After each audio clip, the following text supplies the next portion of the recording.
तो हाँ जी शिक्षा प्रेमियों, नवम कलम वर्ग के हमारे छात्र छात्राओं, विद्या मंदिर शिक्षण संस्थान के द्वारा जो आप लोगों को घर बैठे पूरे सिलेबस की तैयारी करने का जो मौका प्रदान किया जा रहा है, उसकी अगली कड़ी में फिर आपका स्वागत है।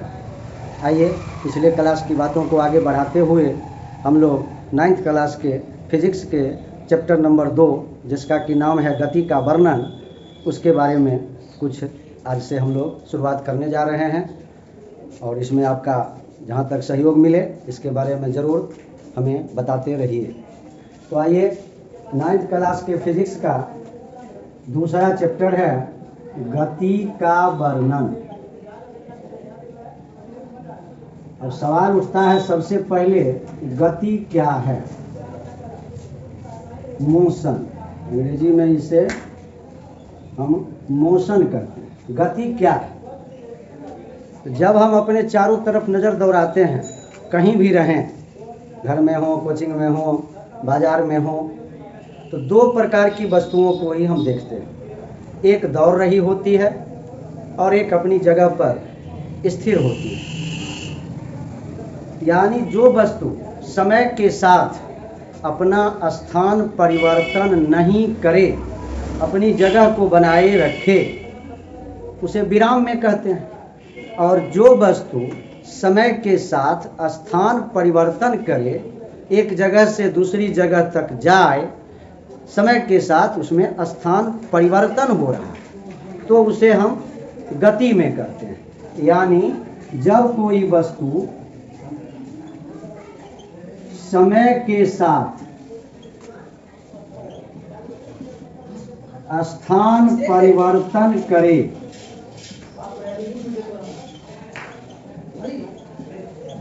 तो उसे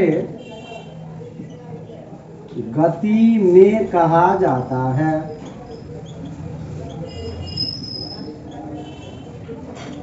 और स्थान परिवर्तन नहीं करे तो उसे विराम में कहा जाता है। अब जैसे हम उदाहरण लेते हैं, मान लीजिए ये आपका घर है, आप अपने घर से निकले, साइकिल लिए, मोटरसाइकिल लिए, और आपका कोचिंग यहाँ है। मान लीजिए इसके बीच की दूरी x किलोमीटर है।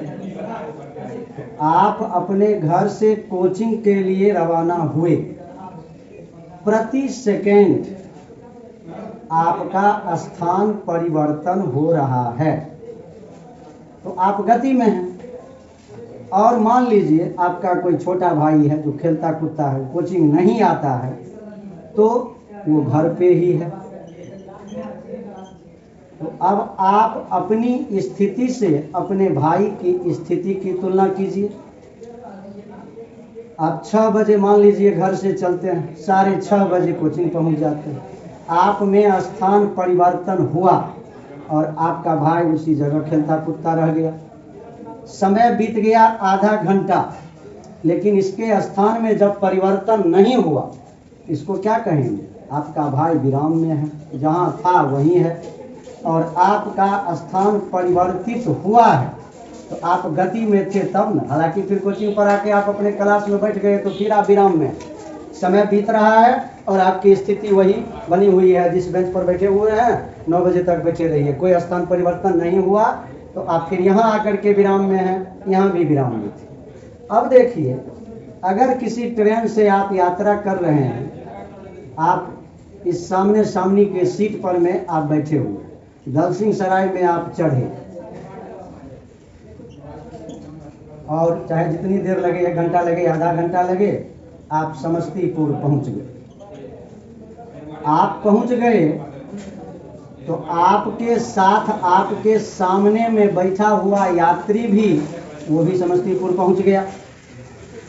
तो अगर आप सामने वाले यात्री से अपनी स्थिति का तुलना करें, दोनों आदमी, हालांकि आप दलसिंह सराय से समस्तीपुर आए, आप दोनों गति में थे, लेकिन अगर आप सामने वाले यात्री से अपनी स्थिति का तुलना किए तो दोनों के बीच कोई स्थान परिवर्तन नहीं हुआ।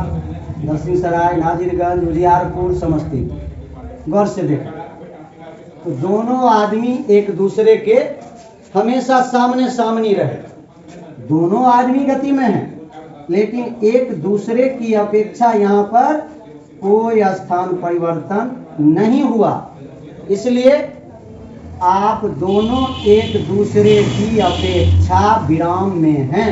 गति में रहते हुए भी अगर हम इस व्यक्ति से तुलना करें, यह व्यक्ति हमसे तुलना करे, तो दोनों आदमी हर समय एक जगह एक समान दूरी पर हैं, स्थान परिवर्तन नहीं हुआ, तो गति में रहते हुए भी एक दूसरे की अपेक्षा हम विराम में।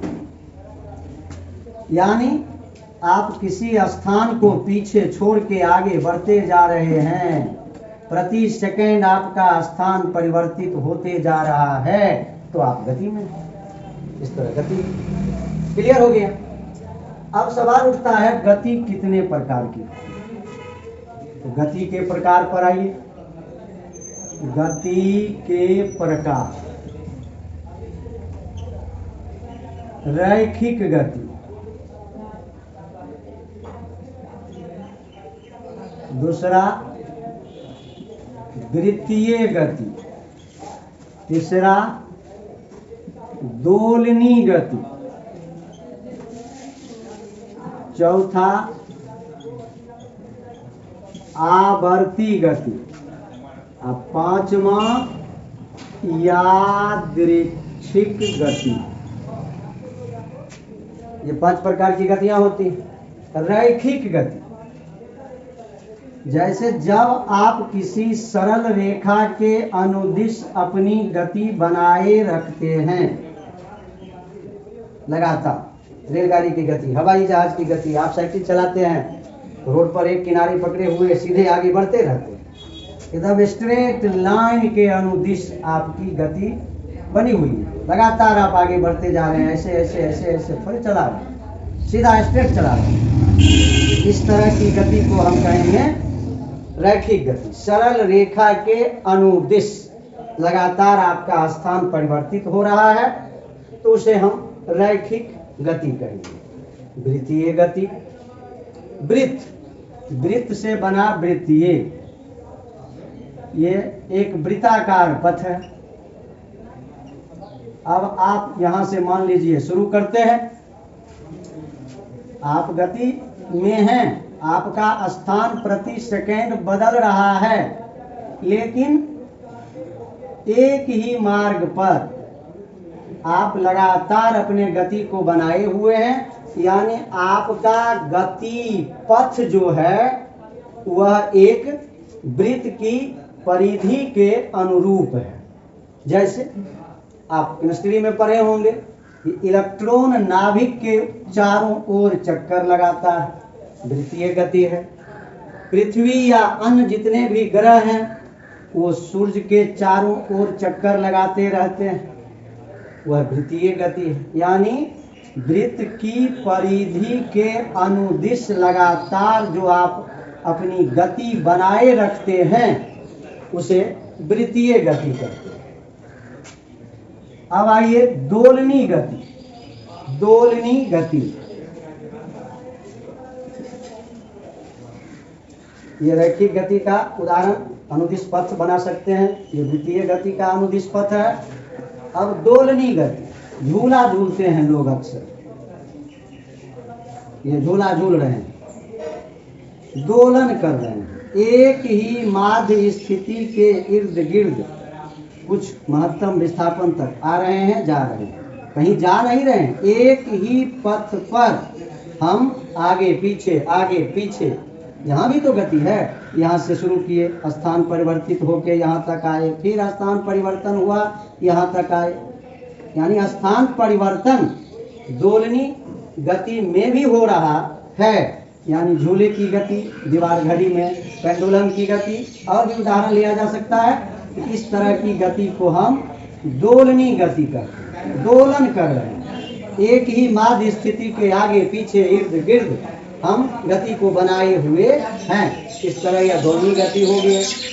अब इन दोनों गतियों को सम्मिलित रूप से आवर्ती का मतलब बार बार, आप ध्यान दीजिए कि वृत्तीय गति में भी जब आप लगातार अपने गति को बनाए हुए थे तो बार बार एक ही बिंदु से होके गुजर रहे थे, बार बार गुजर रहे थे। यहाँ भी देखिए एक ही बिंदु से होके बार बार गुजर रहे हैं। बार बार माने आवर्त, अर्थात वृत्तीय गति और दोलनी गति दोनों को सम्मिलित रूप से हम आवर्ती गति कह सकते हैं या कहते हैं।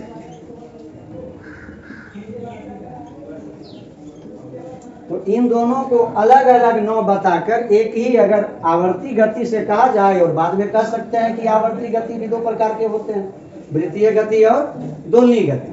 बार बार एक ही स्थान से गुजरते हुए गति की अवस्था को बनाए रखना, इस तरह यह आवर्ती गति होगी। अब हम देखते हैं यादृच्छिक गति क्या है। यादृच्छिक, रैंडम गति में है, लेकिन चलते हुए कब किस दिशा में हमारा झुकाव हो जाए, हम कब किस दिशा में मुड़ जाएं, उसका कोई ठिकाना नहीं। मनमौजीपन है इसमें। जैसे क्रिकेट के मैदान में कोई बॉलर बैट्समैन की ओर गेंद फेंकता है, अब उस बैट्समैन के द्वारा उसको किस दिशा में मोड़ दिया जाएगा, इसका कोई ठिकाना नहीं। फुटबॉल खेलता हुआ खिलाड़ी कब फुटबॉल को किस दिशा में मोड़ देगा, इसका कोई ठिकाना नहीं है। हमारे आपके घरों में ये घरेलू मक्खियां जो होती है, ये उड़ते हुए कब किस दिशा में उड़ जाए, कहने का मतलब हुआ गति की अवस्था में जब दिशा का कोई पूर्वानुमान न हो कि अब आगे यह किस दिशा में मुड़ने वाला है, उसको हम लोग यादृच्छिक गति कहते हैं। तो हमारे सिलेबस के अनुसार हम लोगों को सिर्फ इन दो गतियों के बारे में ही पढ़ना है। वृत्तीय गति के बारे में केवल हल्की सी जानकारी 10%, 90% जो हमारा चैप्टर है गति का वर्णन, फिर आगे गति का नियम, ये सब जो है तो सब रैखिक गति पर आधारित है। अतः हमारा मुख्य ध्यान रैखिक गति पर ही रहेगा। लेकिन जब सिलेबस में जानकारी इन सारी गतियों के बारे में दिया हुआ है तो बिल्कुल अनभिज्ञ भी नहीं रहना, थोड़ा बहुत सबके बारे में जान लेना है। तो यहाँ तक की जानकारी हो गई। रैखिक गति पर हमारा मुख्य ध्यान आकर्षण रहेगा। फिर आगे बढ़ेंगे गुरुत्वाकर्षण चैप्टर में, तो वहाँ पर कुछ चर्चा वृत्तीय गति की भी होगी। इस तरह हम लोग रैखिक गति को ही मुख्य मुद्दा बनाते हुए इस चैप्टर का अध्ययन जारी रखेंगे।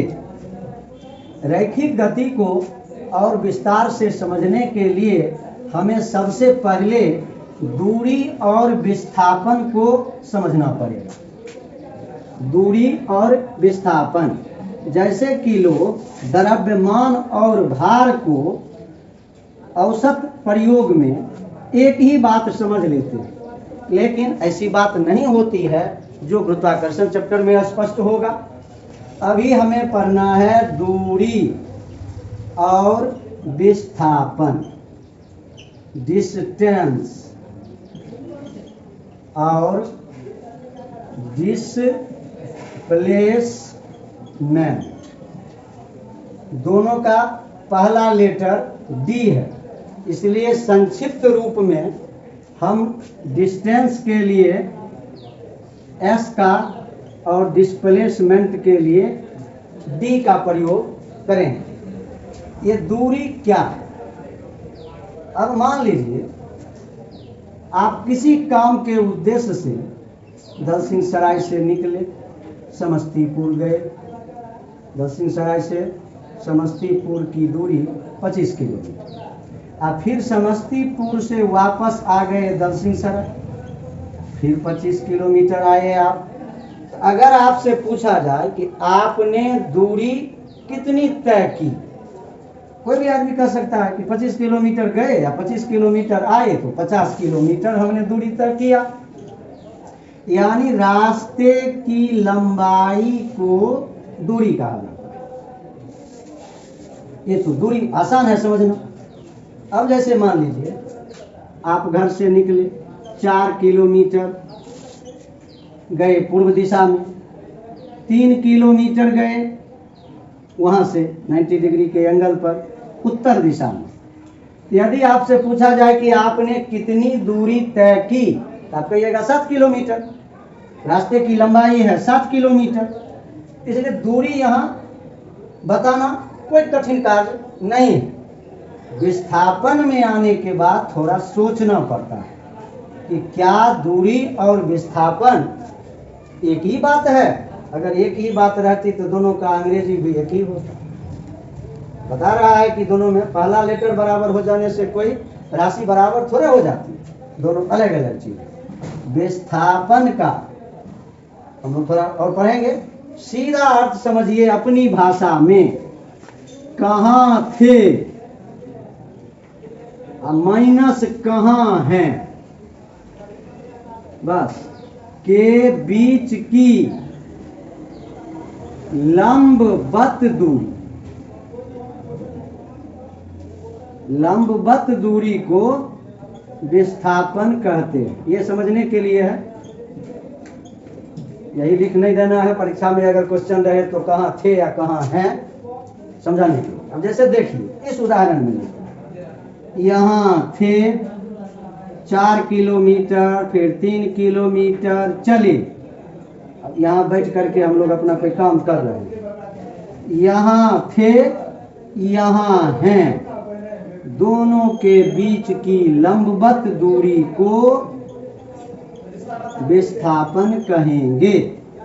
अब यदि हम यहाँ पर समकोण त्रिभुज का नियम लगावें, पाइथागोरस थ्योरम लगावें, तो आप आराम से कह सकते हैं कि यहाँ से यहाँ तक की दूरी 5 किलोमीटर होगी। 3 का स्क्वायर प्लस 4 का स्क्वायर इक्वल टू 5 का स्क्वायर, तो मैथ की चीज है। अब यहाँ पर देखिए दूरी और विस्थापन के बीच अंतर बिल्कुल स्पष्ट हो गया। हमने दूरी तय किया था 7 किलोमीटर, अब विस्थापन कितना हुआ 5 किलोमीटर। यानी जब हम पूरे रास्ते की लंबाई को दूरी कहेंगे तो केवल स्थान परिवर्तन को विस्थापन कहेंगे। कहाँ थे और कहाँ हैं, स्थान परिवर्तन, बीच में कहाँ कहाँ गए, इस सबसे कोई मतलब नहीं है। आप घर से निकले, यहाँ जाइए, यहाँ जाइए, यहाँ जाइए, यहाँ जाइए, यहाँ कहीं भी जाइए, दूरी आप बहुत आपने तय कर लिया।